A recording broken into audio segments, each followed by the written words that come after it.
আপনারা যারা civil surgeon কার্যালয়ে টাঙ্গাইলে পরীক্ষায় অংশগ্রহণ করবেন তাদের জন্য আজকের ভিডিওতে থাকছে পরীক্ষার প্রস্তুতি সাজেশন ও প্রশ্ন প্যাটার্ন। টাঙ্গাইল সিভিল সার্জন কার্যালয়ে 60 মুদ্রাক্ষরিক কাম কম্পিউটার পদে 1 জন, পরিসংখ্যানবিদে 8 জন, অফিস সহকারী কাম কম্পিউটার মুদ্রাক্ষরিকে 5 জন, স্টোর কিপারে 8 জন, স্বাস্থ্য সহকারী 192 জন এবং ড্রাইভার পদে 5 জন লোক নিয়োগ দেওয়া হবে।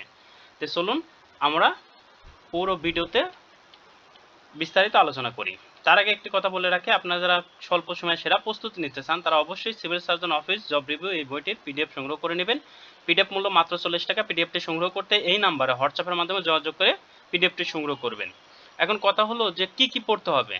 বাংলা, ইংরেজি, গণিত, সাধারণ জ্ঞান, এই 4টি টপিকস পড়তে হবে। এই 4টা টপিক্সের বাইরে আর কিছু পড়ার দরকার নেই। বাংলার জন্য কি কি পড়বেন? সন্ধি, বিপরীত শব্দ, সমাস, এক কথায় প্রকাশ, বানান, বাগধারা, সমার্থক শব্দ, কারক, সাহিত্য এবং অনুচ্ছেদ, এইগুলা পড়বেন। কোথায় থেকে পড়বেন? এই বইটা থেকে পড়বেন।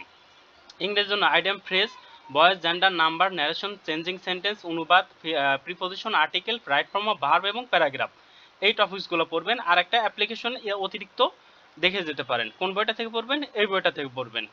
গণিতের জন্য নবম শ্রেণীর গণিত এবং অষ্টম শ্রেণীর গণিত, এই দুইটা বই ভালো করে শেষ করতে হবে। যদি আপনারা এই দুইটা বই কোনো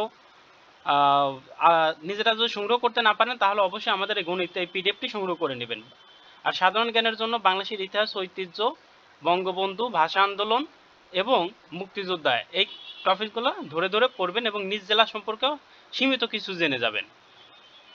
এরপরে আসি, প্রশ্ন প্যাটার্ন কেমন হয়। প্রশ্ন প্যাটার্ন সাধারণত লিখিত আসতে পারে, এই ধরনের লিখিত প্রশ্ন আসবে। আমরা বিগত সালে একটা লিখিত প্রশ্ন দেখে নেই যে কি কি এসেছে।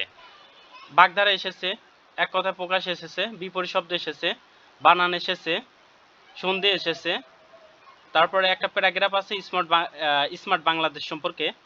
এরপরে অনুচ্ছেদ মানে সরি ইংরেজি অনুবাদ এসেছে, ইংরেজি অনুবাদ করতে হবে। ফিল ইন দ্য গ্যাপস, এখানে প্রিপোজিশন এসেছে।